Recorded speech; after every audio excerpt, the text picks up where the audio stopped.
नागरिक के लिए जरूरी है। उधर शिवसेना विधायक प्रताप सरनाईक ने उद्धव ठाकरे की चिट्ठी उनको लिखी। चिट्ठी में शिवसेना विधायक ने लिखा कि एनसीपी और कांग्रेस अपना सीएम चाहते हैं। चिट्ठी में यह भी लिखा कि कांग्रेस अकेले चुनाव लड़ना चाहती है और एनसीपी की ओर से शिवसेना नेताओं को तोड़ने की कोशिश की जा रही है। चिट्ठी में सरनाईक ने यह भी लिखा कि अगर उद्धव पीएम मोदी से मिले तो शिवसेना को फायदा होगा। तो शिवसेना विधायक प्रताप सरनाईक ने उद्धव ठाकरे को दरअसल चिट्ठी लिखी। चिट्ठी में शिवसेना विधायक ने लिखा कि एनसीपी और कांग्रेस अपना सीएम चाहते हैं। चिट्ठी में यह बात भी लिखी गई कि कांग्रेस अकेले चुनाव लड़ना चाहती है, जिसका ऐलान थोड़ी दिन पहले कांग्रेस की तरफ से किया भी गया था। इस तरीके की बातें कांग्रेस खेमे से आई थी। वहीं एनसीपी की ओर से शिवसेना नेताओं को तोड़ने की कोशिश भी की जा रही है, ये सरनाईक की चिट्ठी में लिखा गया। साथ ही साथ इस चिट्ठी में आगे लिखा गया कि अगर उद्धव पीएम मोदी से मिले तो शिवसेना को इससे फायदा होगा। तो बड़ी खबर इस वक्त आ रही है, शिवसेना विधायक प्रताप सरनाईक ने उद्धव ठाकरे को यह चिट्ठी लिखी है।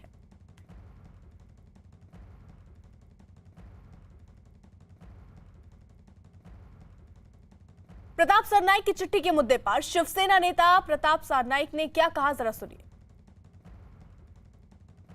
सरनाईक शिवसेना के वरिष्ठ विधायक हैं। प्रताप सरनाईक हमारे परिवार के एक महत्वपूर्ण सदस्य हैं, शिवसेना परिवार के। प्रताप सरनाईक और उनका पूरा परिवार आज बहुत ही तकलीफ में है। आपको मालूम है उनके पीछे केंद्रीय जांच एजेंसी को जिस प्रकार से लगाया है, तो मैं जब देखता हूं और सोचता हूं तो किसी भी परिवार के ऊपर इस प्रकार का संकट नहीं आना चाहिए। राजनीतिक संकट हो तो ठीक है, लेकिन इस प्रकार से, लेकिन इस घड़ी में, इस संकट की घड़ी में मुख्यमंत्री उद्धव ठाकरे जी, पूरा ठाकरे परिवार, हमारी पूरी शिवसेना परिवार प्रताप सरनाईक के साथ खड़ी है, उनके पीछे खड़ी है।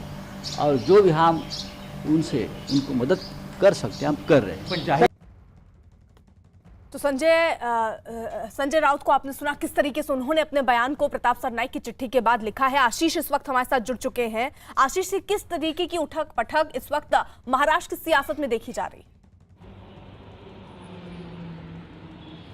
जी, महाराष्ट्र की सरकार जो है वो कहीं ना कहीं असमंजस की स्थिति में है। भले ही कहा जाता रहा है कि सब कुछ ठीक है, जिस तरह से प्रताप सरनाईक की चिट्ठी आई है उसमें उन्होंने साफ तौर पे जो है इशारा कर दिया है कि मुख्यमंत्री एनसीपी और कांग्रेस दोनों चाहते हैं।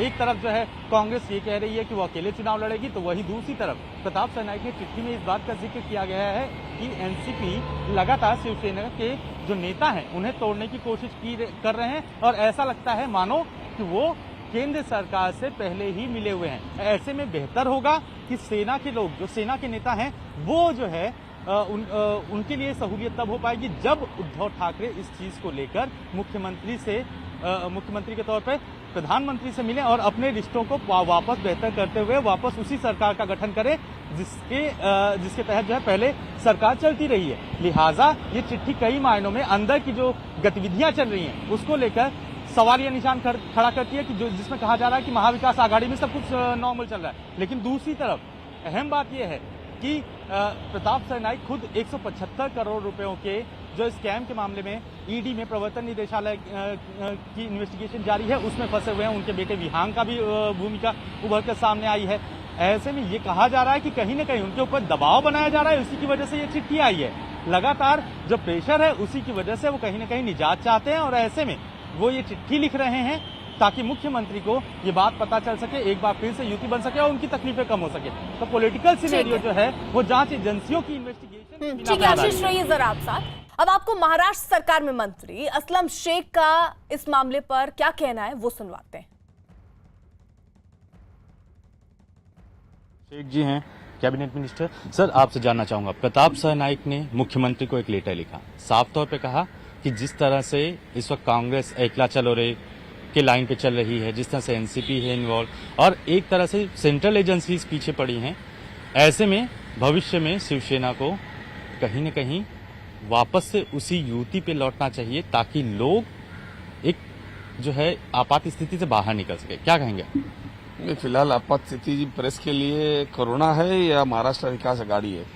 पहले तो मुझे ये समझ में नहीं आता है कि प्रेस को इतना इंटरेस्ट कैसे हो जाता है कि महाविकास क्या लोग चलने वाले हैं, टूटने वाले हैं, जरा सा कोई बोल देता है उसके ऊपर न्यूज बनती है। ना तो चुनाव है अभी, ना तो कोई मनभेद हुआ है, ना तो मतभेद हुआ है। सरकार 5 साल है, 5 साल चलेगी। ये लेटर तो सरनाइक जी का है ना, उन्होंने साफ तौर पे ये कहा कि कांग्रेस अपनी पूरा जो लेटर है उसमें ये चीज कहा गया है कि कांग्रेस अपने एकला चलो रे की मूवमेंट है, एनसीपी के साथ रहना कहीं ना कहीं जो है दिक्कत दे रहा है, इसलिए युति में जाना चाहिए। उसमें ये भी तो लिखा है कि ये साथ में जुड़ जाओगे तो हमारी जान जो जा रही है वो तो बच जाएगी। उनमें ये भी तो लिखा है, जो हमारी तरफ से ये जितने बाकी की एजेंसियां हमारे पीछे पड़ी है उससे भी हमें निजात मिलेगा, वो भी तो लिखा है। मीडिया ने वो भी जरा बताया। आसलम शेख जी का कहना है कि जो प्रताप सरनाइक ने लिखा वो असल में एक परेशानी जो खड़ी की गई उसकी वजह से है। दूसरी तरफ सीएम जो है वो जो बात कर रहे हैं उसके पॉलिटिकल मायने जो है वो हर कोई अपने अपने शब्दों में अलग अलग तरीके से निकाल सकता है। कैमरा पर्सन विक्रम के साथ आशीष सिंह, न्यूज़ 18 इंडिया।